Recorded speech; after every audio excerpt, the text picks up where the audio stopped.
The Center for the Performing Arts at Penn State welcomes Disney's Beauty and the Beast, one of the most popular love stories ever told. The touring Broadway musical features the animated film's Academy Award-winning score by Alan Menken, Howard Ashman, and Tim Rice. Heather Longley speaks with Ben Cullen, an ensemble actor in the show, and a 2014 Penn State Musical Theater graduate. Cullen talks about touring with a national production, favorite Penn State memories, and life after college. So other than starring in a touring Broadway musical, what do you like best or what do you like worst about the tour itinerary? I think what's incredible about the itinerary is that I'm basically getting paid to see the country. Okay. And then play on stage for 3 hours every night. I think by the time this one's over, I will have been to 47 states. Wow. And I think 4 provinces in Canada. So I'm getting to experience so much of this country and go to areas that I would have probably never been able to go to by myself. So are there things that you specifically avoid while you're on tour? Excessive alcohol consumption. Okay, that makes sense. Yeah, because there will be plenty of temptation, but ultimately we're there to work, not to be on vacation. Right. So that's one thing I try to stay away from, because also staying in shape is incredibly important to me and to anyone, I think, who, especially someone in this show. Yeah. So drinking a lot is not really conducive to then wearing tights and a mesh shirt. Okay. Yeah, you might become a different character at that point. They might have to put you in different... Yeah, the costumes still have to fit every night. I noticed on Facebook in October you mentioned a performance where there was a little girl in the front row. I believe this was at the Blumenthal Performing Arts. You said she was having the time of her life, and you are why we do what we do. Mm-hmm. So can you describe what you saw and how it made you feel? People were talking about this girl sitting in the very front row, right in the middle, who just totally had her heart on her sleeve. We could tell everything she was feeling about the show, and she was clearly loving it. And it was so great to go on stage and see so plainly how what we were doing was affecting someone. Uh-huh. It was funny because we had an earlier matinee than usual before that performance, and there was some grumbling, but then to come out for the evening show and see that girl and realize that there was someone having that same experience in the earlier matinee, I just couldn't see them. Okay. And that anytime there's a show, anytime I do a show, no matter where I am, there's someone who's experiencing that exact same thing that girl was experiencing. Yeah. And just because I can't see them doesn't mean they're not there. College Magazine lists Penn State as the #1 university for alumni networking. How many times have you run into a Penn State alum while on tour? Oh, all the time. Really? I make a point, especially when we're in airports, to wear a Penn State shirt. Oh, okay.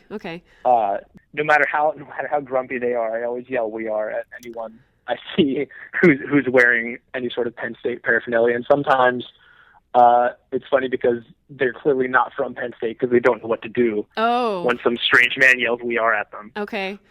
What are your most memorable moments as a student at Penn State? 2 of the big ones would be Joe Paterno's 400th and 409th win. Those were both ridiculous games. Uh-huh. I mean, I remember the 409th one, especially because one thing I did at the football games is I'd wear a blue morph suit, like just a blue bodysuit, yes, and I'd crowd surf whenever we scored a touchdown. Okay. And that game against Illinois was really cold. And I think there were a bunch of us there, and all of us were freezing. I think my feet felt like bricks. 2 more that really come to mind is a production of Songs for New World that I did at Penn State, and I can remember this moment. We were on stage doing the last number, and I saw one of my buddies from my class in the front row, and he was just weeping. And I looked at him, and I had to look away because otherwise I was gonna lose it. And I realized I still had a little bit of the show to finish. And then as soon as I came out after the show, I saw him and I hugged him, and we both just broke down. Aww. And then a bunch of our other classmates came and we all broke down. And there's a picture somewhere of, I think there were 5 of us there, and you can tell that all of us were just weeping because our eyes are all red. So everyone was just so moved? Yeah, that production was incredible. Okay. I think for me, both as from like an educational standpoint, it was great. I think I really found some new things for myself in there. And just the subject matter of that show it's so interesting. Okay. And there's so much to play with in it. Can you describe that show to me? Okay. What It's a song cycle. So it's not necessarily, there isn't like a through line, but the idea is that each song is the moment that someone makes a decision. Okay. And they're all over the place. And some of them are incredibly moving, and you don't really realize what they're about until the end.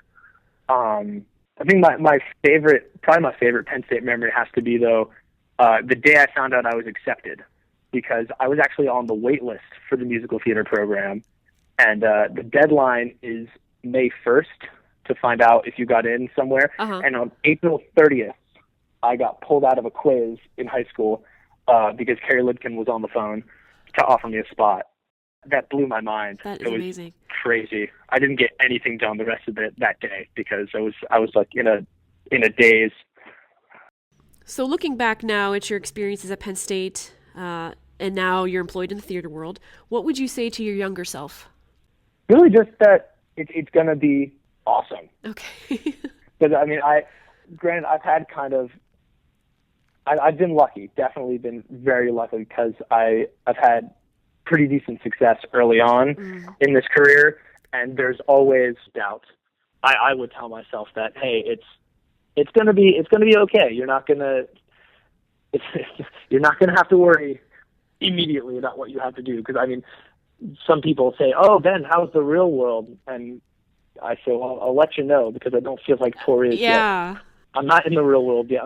I'm in limbo between college and the real world." Be our guest and experience the dazzling costumes, sets, musical numbers, and cast of characters live on stage February 23rd, 2016 at Penn State's Eisenhower Auditorium.